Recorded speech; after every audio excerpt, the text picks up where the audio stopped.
tengah kita sudah ada Dr. Ida Gunawan, spesialis gizi klinik. Siang, Dok. Selamat siang. Dok, ini yang pertama, Dok, kita mau tanyakan.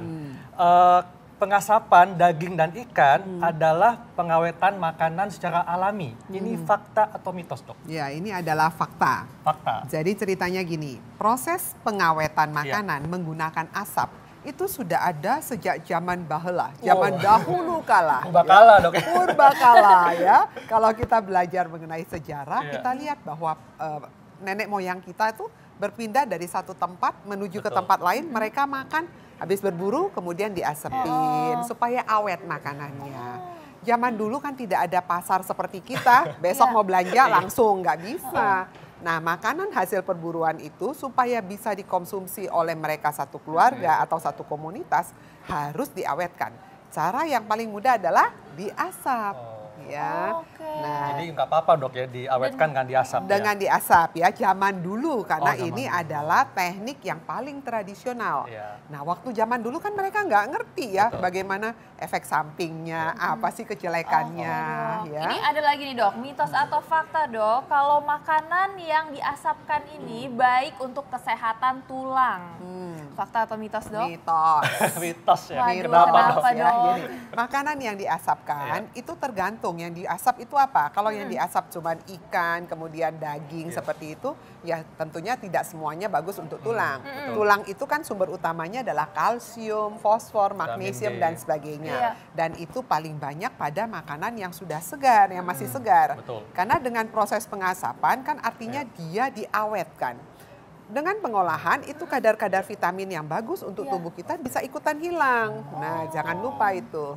Ya. Dok, ini juga, Dok, nih mungkin kabar yang paling sering kita dengar ya, bahwa katanya kalau makanan yang sudah diasap dapat meningkatkan risiko cancer atau kanker. Ini fakta atau mitos, Dok? Ini fakta. Kenapa, Dok? Gitu.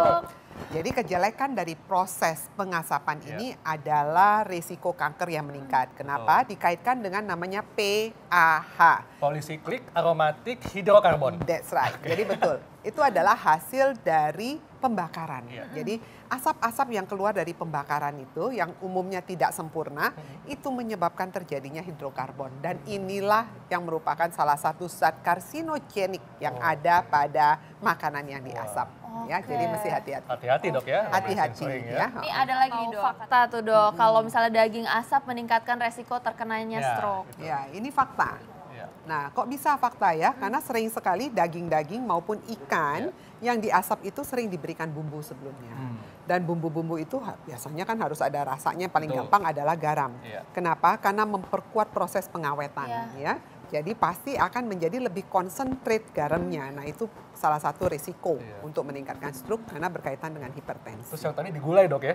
Ditambah lagi santannya. Tapi jangan salah, di dalam gulai itu dia banyak kunyit. Lihat nggak warnanya kunyit? Iya, itu kuning-kuning banget. Ya, dan kunyit itu mempunyai sifat sebagai antioksidan.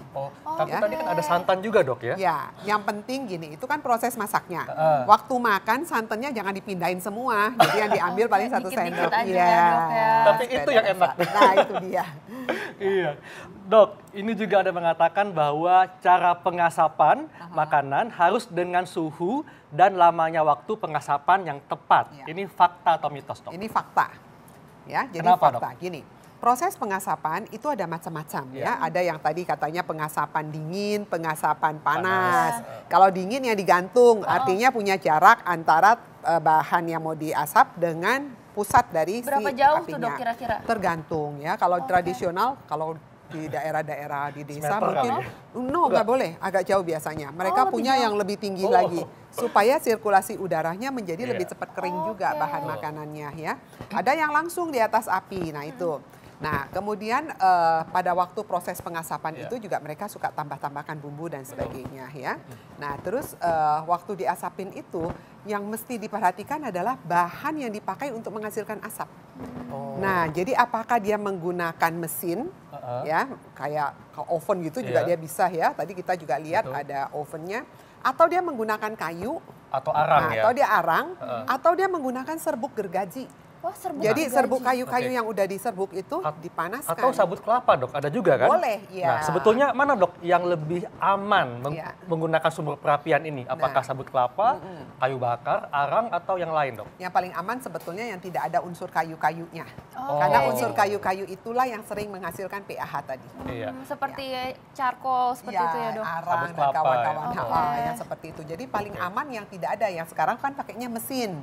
Nah itu jauh lebih aman. Iya. Tapi kalau misalnya tradisional sekali di desa nggak ada, ya pilihlah yang paling aman. Jadi yang sudah pembakarannya agak sempurna, mungkin bisa dari kayu arang gitu Oke. ya. Karena Iya. apa? Kita mesti tahu persis kayu yang dipakai itu apa. Betul. Nah, kayu itu menghasilkan asap yang kadang-kadang bahan kimianya itu yang kolaborasi Oke. membentuk pH ya. Oke Iya. dok, ini ada lagi nih, ini yang ditakuti sama ibu-ibu nih dok. Katanya ibu hamil dan menyusui ini sebaiknya hindari makanan asap. Iya. Fakta atau mitos dok? Fakta.